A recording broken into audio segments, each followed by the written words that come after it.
연상법으로 성경 읽기 제5강 창세기 14장에서 16장입니다. 창세기 14장입니다.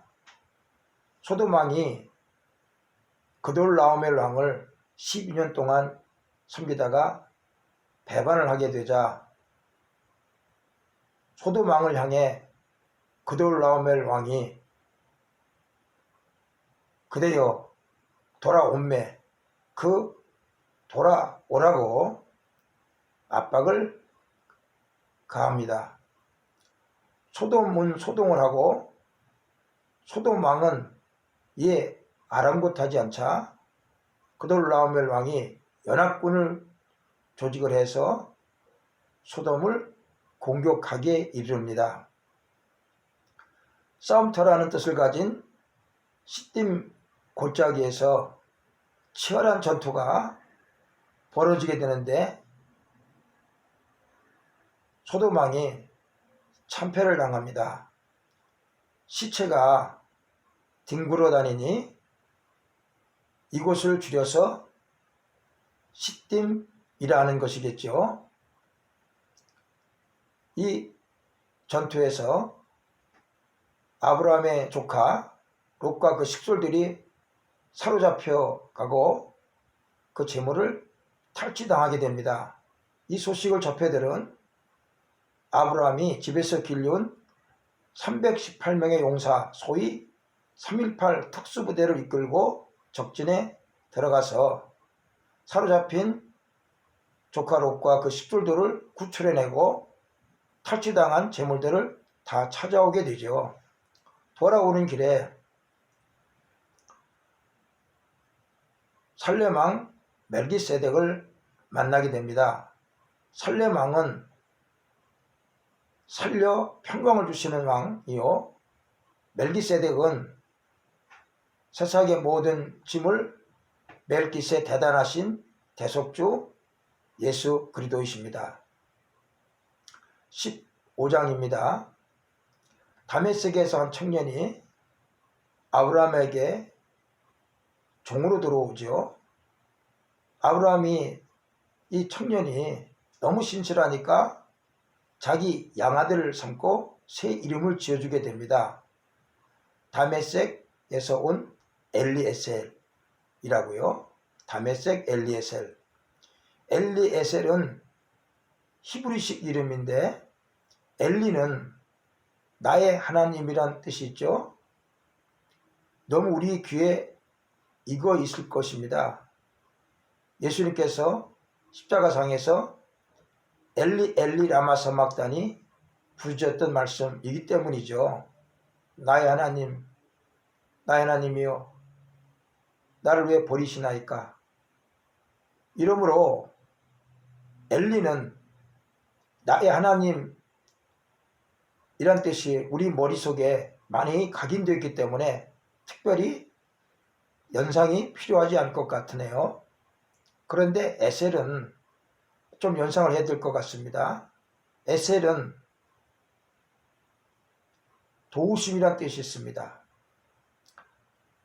어떻게 연결을 시킬 수 있을까요? 에셀과 도우심을.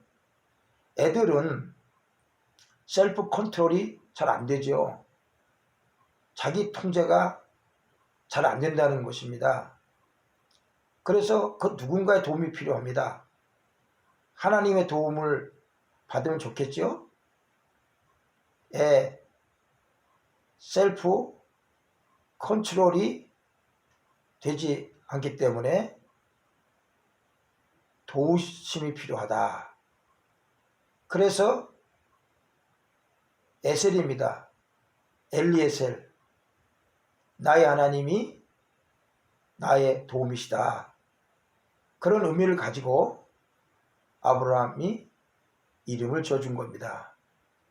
우리에게도 엘리에셀은 우리의 신앙 고백이 되어야 합니다. 15장 후반부는 하나님께서 아브라함에게 그 자손에 대한 예언과 또 약속을 주신 거예요. 아브라함의 자손들이 이방에서 400년 동안 종살이를 하게 된다는 것입니다. 400년에 대한 기억은 쉽게 될지 몰라도 그 종살이의 참상은 성경을 읽으면서 잘 만져지지 않을 수 있습니다. 그런데 연상 한번 해놓으면은 그 참상도 만져지게 되는 거죠. 400, 삿바 연결되죠. 삿바를 메인 채 이리 끌려다니고 저리 끌려다니며 400년 동안을 종살이하고 고통을 당하는 아브라함의 자손들의 참상 조금은 더 만져지게 되죠. 400년 후에 하나님께서 그들을 해방시키셔서 가나안 10족속을 몰아내고 그 가나안 땅에 정착하게 하시겠다는 약속의 말씀을 주시는데 이 10족속의 이름이 등장합니다. 그런데 이 중에서 한두 족속의 이름만 연상을 해서 우리 머릿속에 기억해 놓으면은 다른 이름은 성경을 차차 읽으면서 머릿속에 들어오게 되어 있습니다. 그 중에서 저는 오늘 아모리 족속과 헷 족속을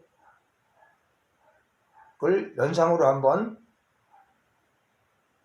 만들어서 보겠습니다. 아모리 족속은 가나안 족속 중에서 제일 강한 족속이죠. 그래서 가나안 족속을 말할 때 아모리 족속이라고도 말하는 겁니다. 아모리 족속, 아무리 그 세력을 약화시키려고 해도 약화되지 않고 강해지는 족속. 그래서 아모리는 아무리 해도 강해지는 족속. 그렇게 우리가 연상을 해놓으면 머리에 쉽게 기억되겠죠. 헷 족속은 헷갈리는 족속입니다. 아브라함을 물심양면으로 도우고 아브라함의 아내 사례 매장지까지도 제공해 주는 등 아주 호의적인 태도를 보여왔던 것이 헷 족속이죠. 그런데 그 헷 족속을 멸망시킨다는 얘기를 아브라함이 들었을 때 조금 헷갈리는 심정도 있었을 거예요. 그런데 알고 보니까 헷 족속은 다른 가나안 족속과 같이 햇님, 달님을 하나님처럼 섬기고 우상을 섬겼기 때문에 하나님께서 함께 멸하신 것입니다. 16장입니다. 하갈 데 없는 하갈을 사레가 몸종으로 삼아서 아브라함의 품에 안겨 아기를 잉태케 하죠. 아기가 잉태되고 난 것을 안 이 하갈이 사레를 무시하게 되자 이로 인해서 하갈이 쫓겨납니다. 하갈이 광야에서 한 우물 앞에서 통곡을 하게 되죠. 이때 하나님의 축복의 말씀을 듣습니다. 그러고 난 이후에 그가 우물의 이름을 부엘 라헬오이라고 짓게 되죠. 부엘은 우물이란 뜻입니다.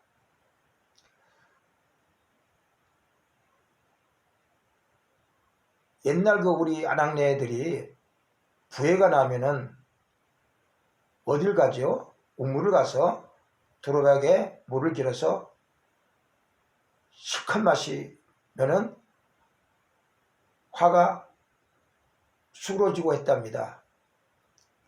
부해나 때 어디로 가요? 우물에 간다. 우물과 부해나는 이렇게 연상을 시켜 보았습니다. 부엘, 라헬오이 라이로이는 살피시는 분, 감찰하시는 분의 의미가 있죠. 이래서 이걸 부엘 라의 로이를 연결하면은 부에 나 헬로 이빠이 외쳤더니 하나님께서 나를 살피시고 나를 감찰하시고 내게 은혜의 말씀을 주셨다. 그래서 그곳 이름을 나를 살피시는 분의 우물이란 뜻을 담고 부엘 라의 로이라고 이름을 진 것이죠.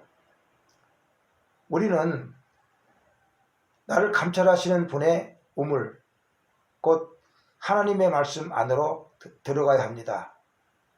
하나님께서 오늘도 여러분을 감찰하시고 여러분에게 은혜 내려주시길 원하고 계십니다.